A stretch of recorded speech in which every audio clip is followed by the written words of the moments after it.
Dawat mo, Enchong. Di ako madamot. Kasi kung madamot ako, bibigyan ba kita?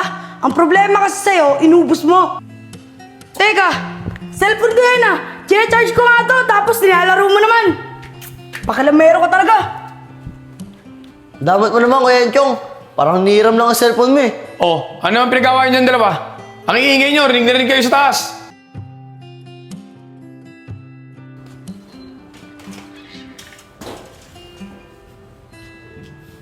Akin.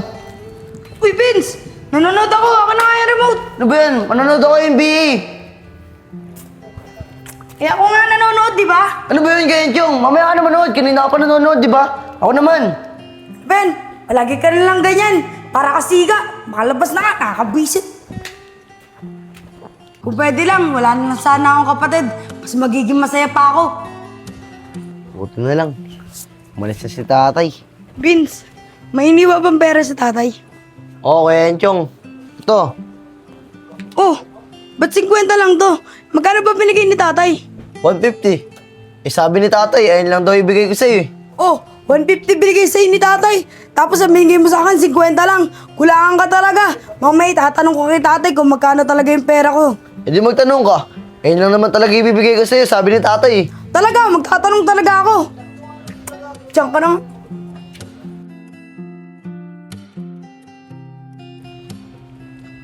Saan kaya pupunta yun si Kuya Enchong?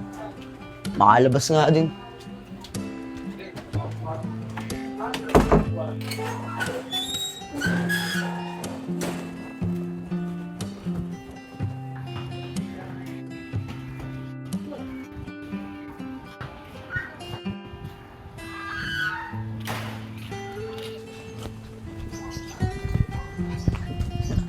Kuya Enchong, saan ka pupunta? Sama ako. Ayoko. Lumalayo na nga ako sa'yo. Sunod ka pa rin na sunod.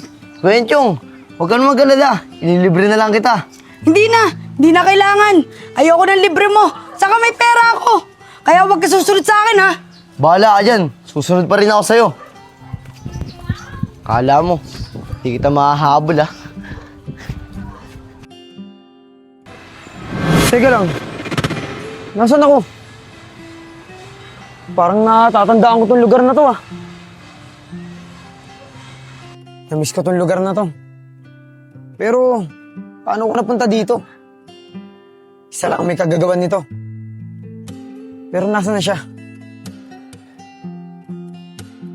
Sabi ko na nga be, ikaw ang may kagagawan nito. Bakit mo ako dinala dito? Simple lang. Kaya kita dinala dito para bigyan ka pa ng isa pang pagkakataon upang may tama mo ang lahat ng pagkakamali mo. Pero kung mabibigo ka pa rin sa pagkakataon na to, wala na akong magagawa. Dahil yun na talaga ang kapalaran mo. Huwag kang mag-alala. Hindi ko sasayangin yung pagkakataon na binigay mo. Basta ipangako mo, hindi ka makikialam sa discarding gagawin ko. Hindi ko may papangako sa'yo na hindi ako makikialam. Pero nasa sa'yo yan kung paano mo i-handle ang sitwasyon. At ito ang tatandaan mo. Huling pagkakataon mo na to. Huwag kang mag-alala. Naiintindihan ko. At sa haba ng panahon, marami na ako natutunan at gagamitin ko yun. Vince, huwag ka na sumunod sa akin. Kala mo, Kuya Enchong, makakatakas ka sa akin ah. Teka lang mga bata, ba't ba kayo naghahabulan? Eh, po kasi kuya eh. Sunod na sunod sa akin. Teka. Ikaw? At ikaw din? Bakit po? Bakit po kuya? Kilala niyo po ba kami? Hindi. Wala. Huwag niyo ako intindihin. Teka nga pala, ba't nga pala kayo naghahabulan? Eh, ayoko po kasi sa kanya eh. Lahat na lang po kasi na meron ako. Inaagaw niya. Kung pwede nga, wala na lang akong kapatid eh. Huwag ka naman magsalita ng ganyan. Kuya Enchong, gusto ko lang naman sumama sa'yo eh. Tsaka yung sa ulam, hindi ko naman talaga alam na sa'yo yun eh. Tsaka yung sa palamig, gusto mo, palitan ko na lang yun eh. Tsaka nililibre nga kita eh. Ayaw mo lang. Eh yun naman pala eh. Nililibre ka naman pala ng kapatid mo at papalitan yung mga nawala sa'yo. Bakit ayaw mo?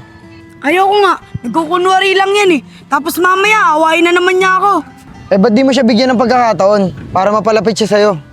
Ayoko nga. Ba't ka ba nangingialam? Sino ka ba? Kilala ba kita? Diyan na nga kayo. Magsama kayong dalawa. Kuya Enchong!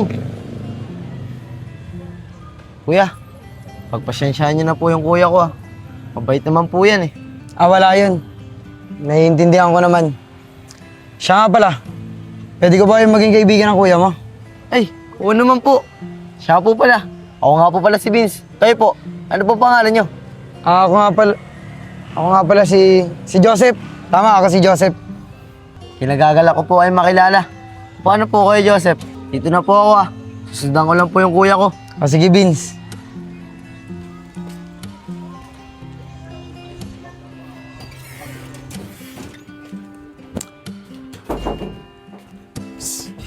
Nakaka-bad trip naman.